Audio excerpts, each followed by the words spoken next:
Yeah, before we start, I just want to, say how proud I am of our team and organization and all the staff members of their commitment to the fight against systemic racism and um, Steve Ashadi and be creating our committee of players and really listening to us and the foundations that we think will really make a difference and really create long-term change. And I think we're committed to making this change in, our world and specifically this country. Ronnie, this is Jameson from ESPN. Thanks for doing this. Next week, I can't hear anything you're saying, by the way. Can you hear me? Yeah, I can hear you now. Okay. Going next week for training camp, it sounds like you'll have the traditional training camp practices starting next Monday. How's your anticipation towards that? And do you feel that will kind of, in such a crazy all season, do you think it'll start making things feel a little bit more normal? Yeah, I think, once we get back into just getting a little more physical, things will, start to set in a little bit more. Body's got to kind of get acclimated to that physicality. And, yeah, just looking forward to, getting back into things like that. Hey, Ronnie. It's Kirk McEwen from 98 Rock. Great to see you.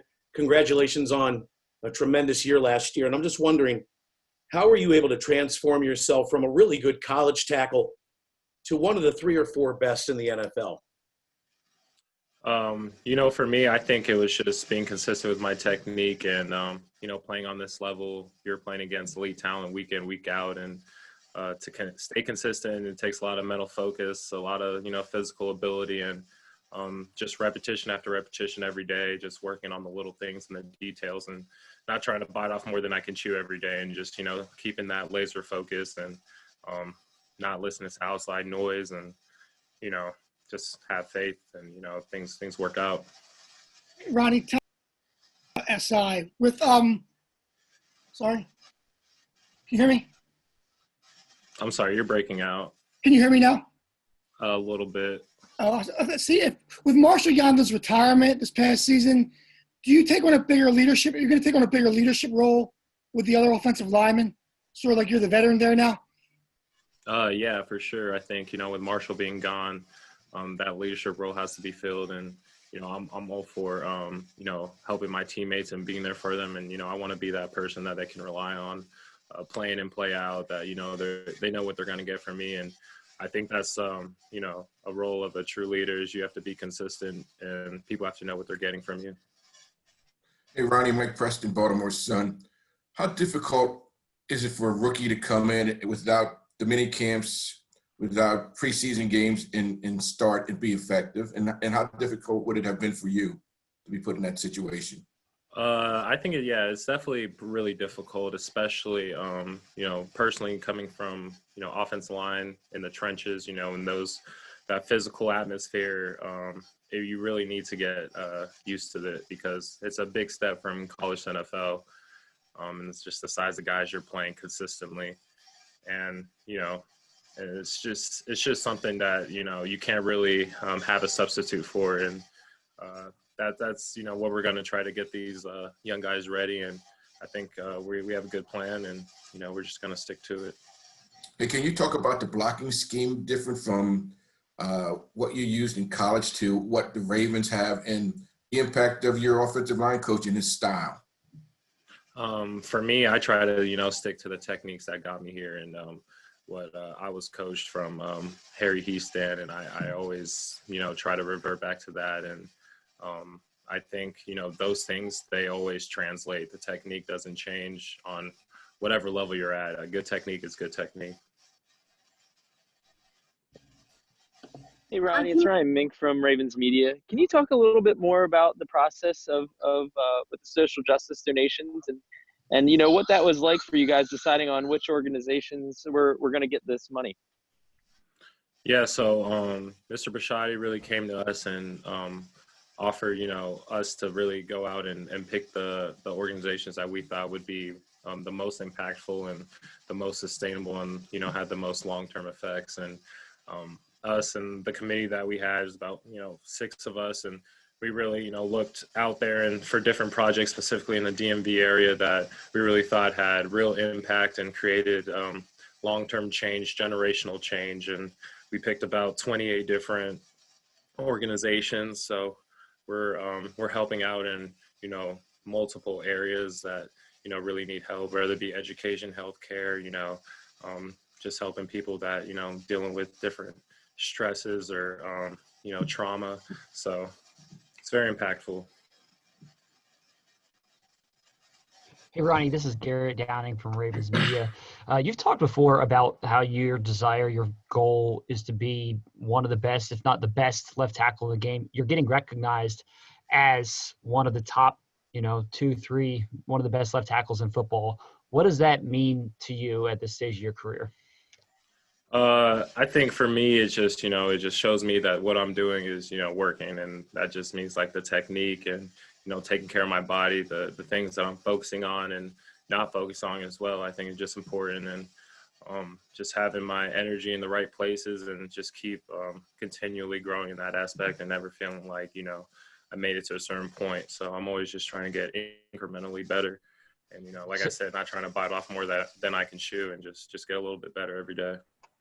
So when you've reached the level that you have, how do you accomplish that? And like, what do you look for is like, what's the next step for you at this point?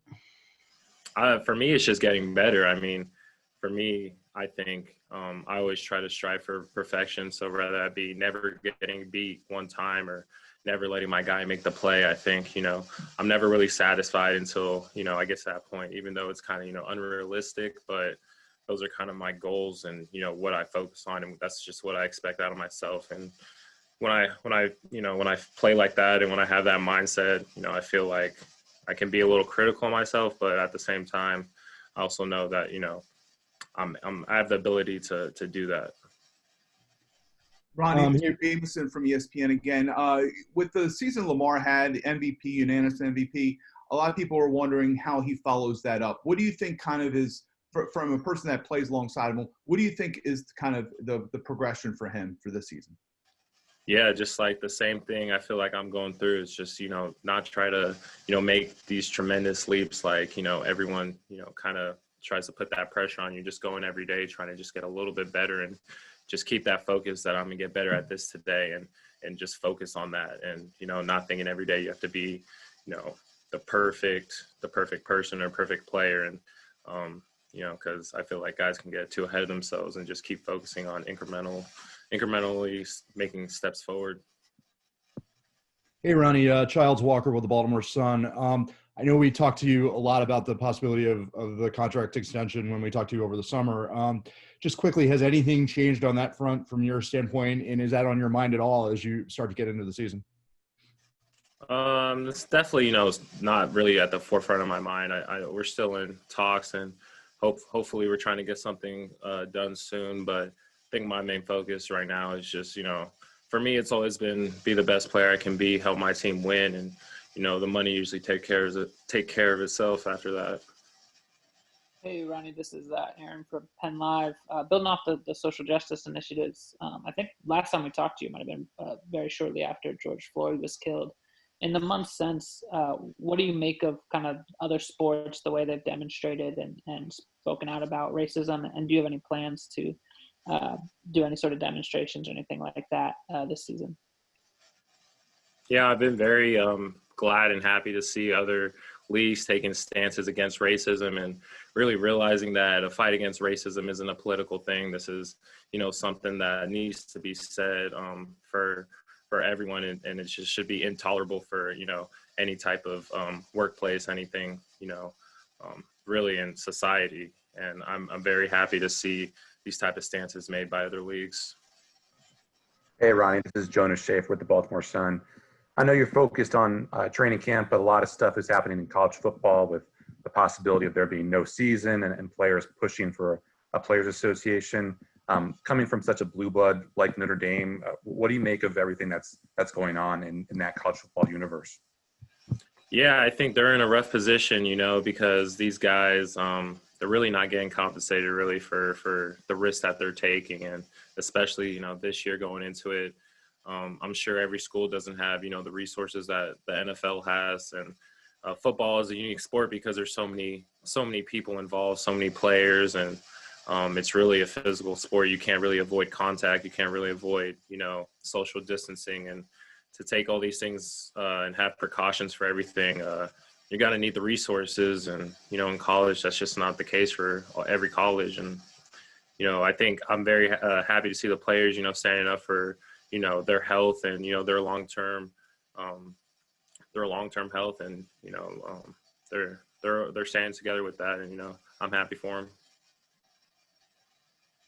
Ronnie, this is Jeff Zrebeck from The Athletic. I know everybody had a decision to make to even report and whether they wanted to opt out, and all that.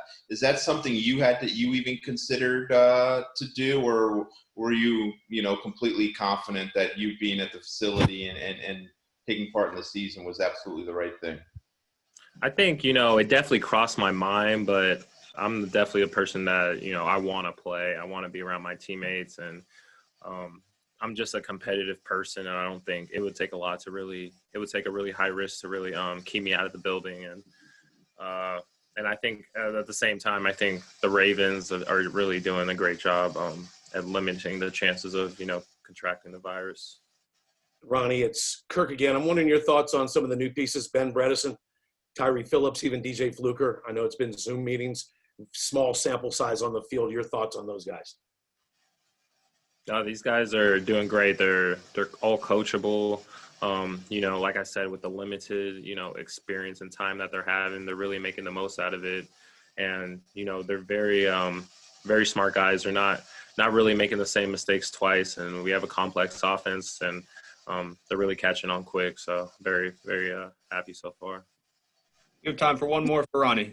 Hey, Ronnie, Aaron again at Penn Live. In that same vein, Calais Campbell's a guy I know you've practiced against and gone against. What's kind of your scouting report on him from the other side of the ball? On who? Calais Campbell. Oh, Calais is a great addition. I'm super happy to have him on my side. I think being and playing against him in practice is only going to make me better, only going to make him better. And, he's a force out there, and he's going to really set the tone for our defense. Okay, Ronnie, thank you very much for joining us this morning. We really appreciate it.